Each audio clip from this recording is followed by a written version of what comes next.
Hello, welcome to WSBP TV. I'm your host, Gwen Picallo, Director of the Women's Small Business Program at Mercy Connections. Today's program, we'll be interviewing Emily Anderson, an alum of Startup. Before we get into that, I want to tell you about a couple of cool upcoming classes that will be starting in the fall, so you'll want to be thinking about it now. We have Getting Serious, which is our introduction to self-employment. It's a 4-week introduction to starting to see if you want to start a business. That will run in October, and it will also run as a 2-day workshop in July. If you're interested in that, go on our website and you can fill out a registration form there. We also have Personal Financial Empowerment. We're really excited about this program. It consists of 2 elements. There's a 7-week program. It's a classroom-based educational program that will help to walk through all of those scary parts of your personal finances so that you can technically understand it and find hope and support around your personal finances. Then we're also launching a 10-month personal, individual, and group financial coaching program. That will allow you to find the accountability, support, and technical assistance that you need to keep going, finding that hope and clarity in your personal finances. That program will be kicked off on September 1st with a special event featuring Colin Ryan, a stand-up comedian of A Stand-Up Life. Look for information about that in the 7 days on our website and on Facebook at the Women's Small Business Program. Finally, we have Gig Life. It's also a new program, and that will be a 4-week program that helps you to figure out what a collaged life looks like, finding revenue streams from multiple jobs, hobbies, and making it work for you. And then, of course, we have Startup, our 15-week comprehensive business planning course. It's kind of the hallmark of the Women's Small Business programs, and that will help to walk you through all of the elements you'll need to develop a business: marketing, finances, business management, and business ownership, as well as developing the personal side of business startup. We are very happy to welcome our alum, our Startup and Getting Serious alum, Emily Anderson of Bluebird Fairies. Emily, welcome to the program. Thank you very much. It's a pleasure to be here. Thank you so much.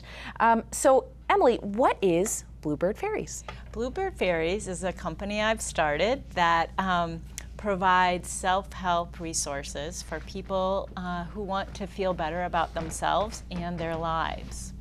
And it's based on a simple line drawing technique that I've developed using my other hand, and it focuses primarily on drawing fairies and demons. Oh, that's terrific. And maybe we can show one of your, this is one of the services that you offer, and so this is what that might, you might find this around town, right? Right. At your fairy card reading booth. Yes, and that fairy card reading booth is at the truck stop on Pine Street, Arts Riot truck stop, every Friday night from 5 to 10 inside their gallery.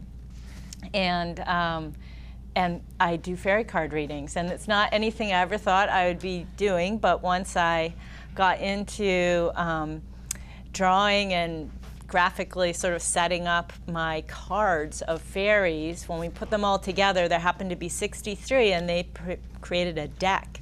And it's been really fun to just create sort of a conversation, a structured conversation using the drawing of 3 of these cards. And you'll see a little bit of that later, but they seem to work for people who, especially this last truck stop event that we did last Friday, there are a lot of people who are graduating from college. Their lives were just about to be starting the next day. And it was very cool to see kind of the conversations that just came out. And always when I sit down with people, I say, these 63 fairies, they're my fairies. I drew them at different times when I myself was in transition and needing to just feel the support in my life around me. And they only reflect good back. So the conversation reflects back what's good in your life or what's a story that needs to come out that you haven't remembered in a while. And it's just a really wonderful way to communicate. What a fascinating business, Emily. Yeah. So what are the elements of your business? So there's the fairy card readings, and how else do people interact with the Bluebird Fairies? People buy a deck for themselves, and I teach them how to use it. At some point, there will be a complimentary book that goes along with the deck, and but I also teach classes. I'm doing some wellness workshops at businesses. I've been working with the Young Writers project with young kids, working with fairies and demons and drawing and writing, and people are following me on my blog, in which I'll continue to write and collect more information that will eventually go into a book that I hope to publish, that then will become something that really promotes the work that I'm doing. Oh, that's terrific. And I have had a fairy card reading, and it's a blast. I've had a couple, yes. And it's a blast. It really, and I guess, so as someone who, I work in technical assistance, right? And so when I hear fairies, demons, I'm not the first person to say, hey, I'm gonna jump on board. And yet, as you know, I am one of your biggest fans. I have a fairy card deck, and I love your fairy card readings. So talk to me about the fairy fairy language, the demon language, and what would you say to someone like me to break down kind of that squirrel factor around engaging with it? Well, I too would have had the same reaction, but I was introduced to Linda Berry's 100 Demons book a while back, and I don't even think I was interested in looking at her demons. I just remember sort of flipping through it. At the end of the book, it said you can draw your own demons, and that's where I was sort of like, oh, I was feeling sort of pressed in my life by things that I didn't feel happy about myself or other people. And so I just took that challenge and started to draw every night a demon. And I felt different. It helped me to separate from this sort of thing that either I was feeling or experiencing or having to go through. And by giving it a name and doing it with my other hand made the language much more expressive and clear. And then I would sort of draw the picture of it, and then all of a sudden it was separate from me. And then I thought of an antidote, and I sort of looked into myself. I was like, well, what could conquer this or address this or help me again to have some action that would help me feel better? And that process really sort of started to lighten up my life. So that's where, for some reason, demon, sometimes goblin came up, or different names, but demons sort of stuck with it. So I really thank Linda Berry for that.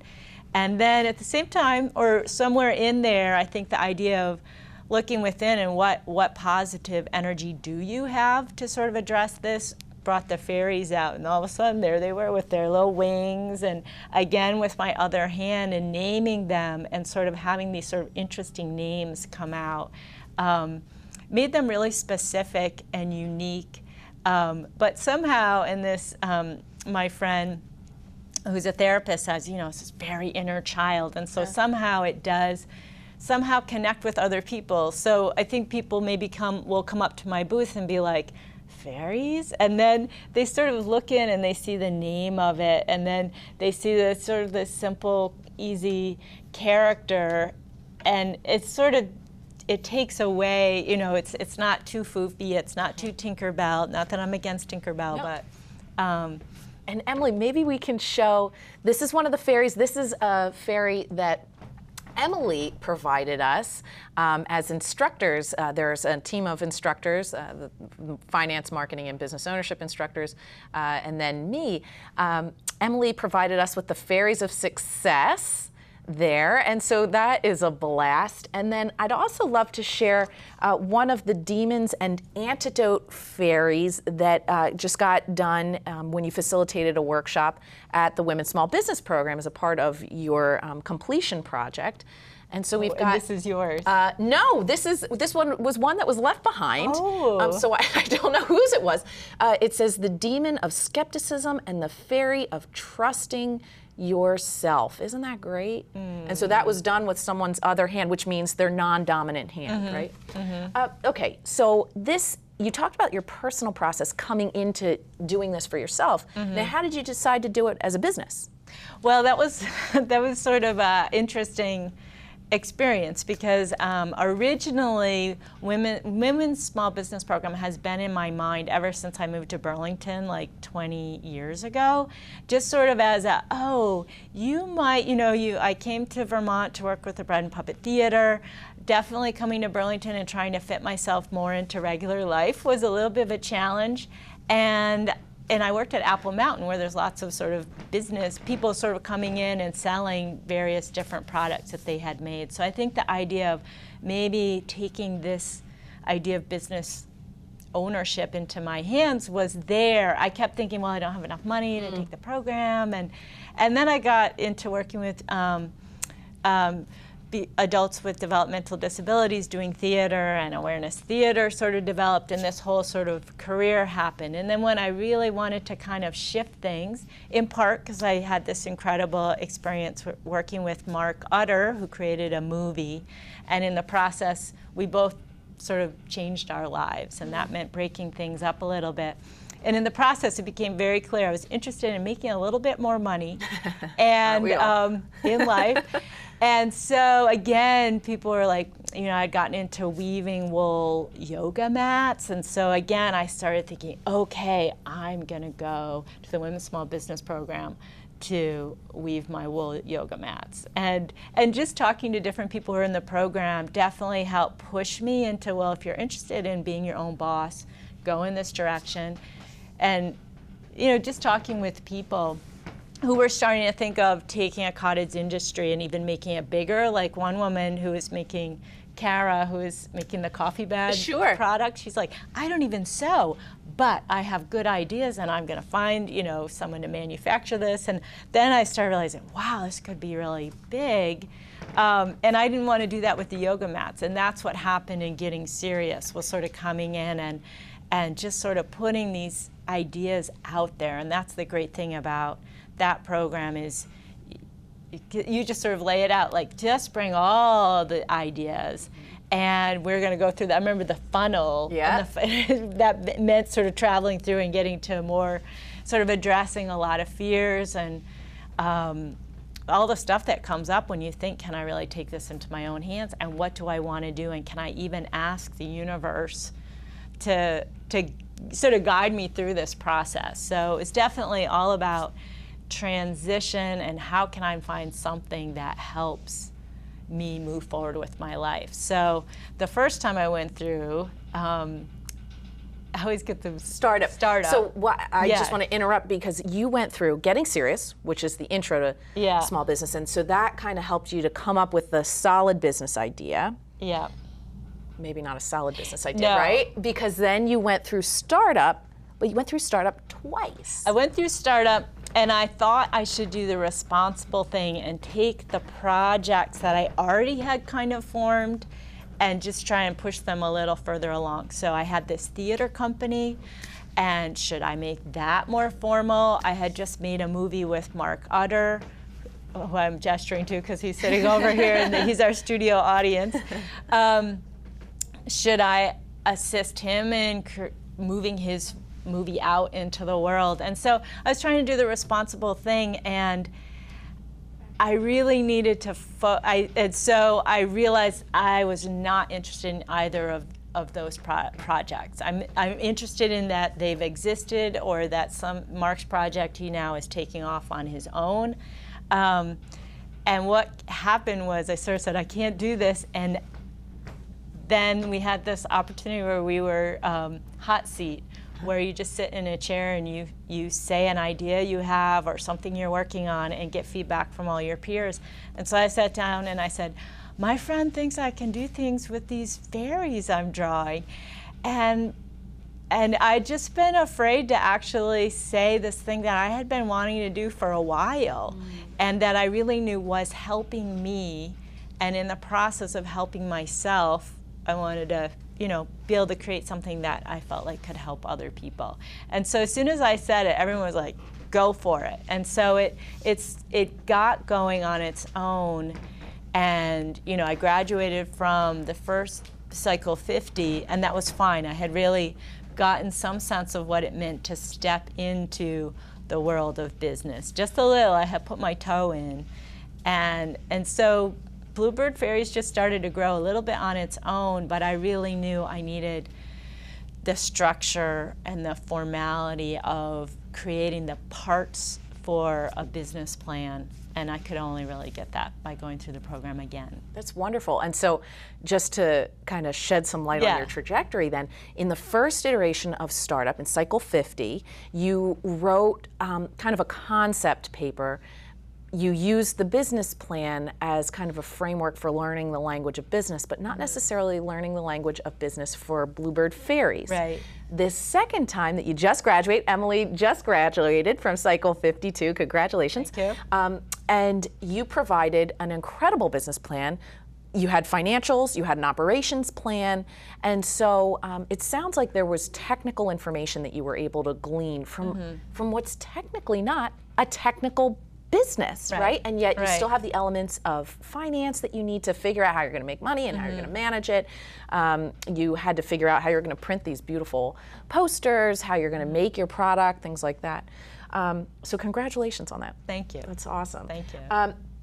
So let's talk about where you are now. So you have launched Bluebird Fairies. You've been an incredible success. You were at the truck stop, the Arts Riot truck stop last Friday, and there were lines out the door for your fairy card readings. You were the attraction at the truck stop. So where do you want to go now? What are the processes that you want to develop? What products? Well, a really amazing thing that happened that I didn't foresee was how amazing it was to, the plan, the business plan we've been building and our instructors are seeing the different parts of the plan as it's being built, and our peers in class are sort of hearing some of it. But it wasn't until I shared my plan with the reviewers, the outside reviewers that came in, who really, then I realized, okay, so I have some people from the business world who are looking at the fairy cards and going, oh gosh, here's this like tender, interesting, totally kind of new product that this woman wants to do something with, and her intentions are so good, and they actually could probably, there is an addressable market for people. There's a lot of people in transition, and I'm thinking more and more about who the work, of course, is, who my addressable audience is. And it really is people who are in transition, most likely kids in high school, kids graduating from college, but it also, I feel like a lot of us are always feeling in transition. Sure. So I think it has a wide appeal, but at any rate, one of the things that came out is really I really want to write a book that somehow holds this process, holds the different stories that are already coming up of people using this process, and really giving people the tools to allow themselves to feel better about their lives, whether it be through the products that I'm making and they want to buy those, or they want to go through the process of making their own. So something like that. So my goal is to continue to do projects, wellness workshops, classes with people, fairy card readings, have a great website that allows people really to have a way to show gratitude by purchasing things or signing up for a subscription series of fairies arriving every month. Those are all the pieces that I would really like to sort of move into creating this book that then, on a very larger scale than the Burlington area, people would have access to the book and the products. Oh, that's wonderful. Yes. Oh, how exciting. And you're going to get there. So, Emily, I'm sure that our audience has been dying to know what advice you have for them, and perhaps we can showcase your product and service. Okay, so we're going to do, instead of, usually I do a 3-card drawing for the fairy card readings, and they have been focusing on mind, body, spirit, past, present, future, or the 3 messages. And with the 3 messages, the 3 cards that come out, we then sort of see what's the overall message that comes from these 3 messages. That again, we'll take it from here. We're going to do the 1 message drawing for the advice for the viewers. Would you like to pick the card? I would. Okay. And this is on behalf of all budding entrepreneurs everywhere, Yes. right? Okay. Ooh, the Fairy of Distant Vistas. Isn't that perfect? Open and onward. And so what would the process look like from here usually? Well, usually I ask the person who's I'm doing the reading with is, how does this resonate with you? And so the person sort of responds a little bit, and then I may need to then say something that adds. Sometimes if it's an obscure card, I'll talk about what I was thinking when I drew it, or something that it's come to mean. But I think the Fairy of Distant Vistas, open onward, I think we can leave that with the budding entrepreneurs to think of, is that a distant wish that you have that you hope to head towards? Is that, a new idea you want to open yourself to? Or is it just an invitation? Oh, wonderful. Emily, thank you so You're much. very welcome. And whether your idea is distant or imminent, the Women's Small Business Program might be able to help you. Thank you so much, Emily. This is Emily Anderson of Bluebird Fairies. To get in touch with Emily, buy a fairy deck, find out where she can get, where you can find fairy card readings, you can visit emilyanderson.org/bluebird. Emily, thank you so much for being with us You're today. very welcome. Thank you so much for watching another episode of WSBP TV. We'll look forward to seeing you soon. Thank you.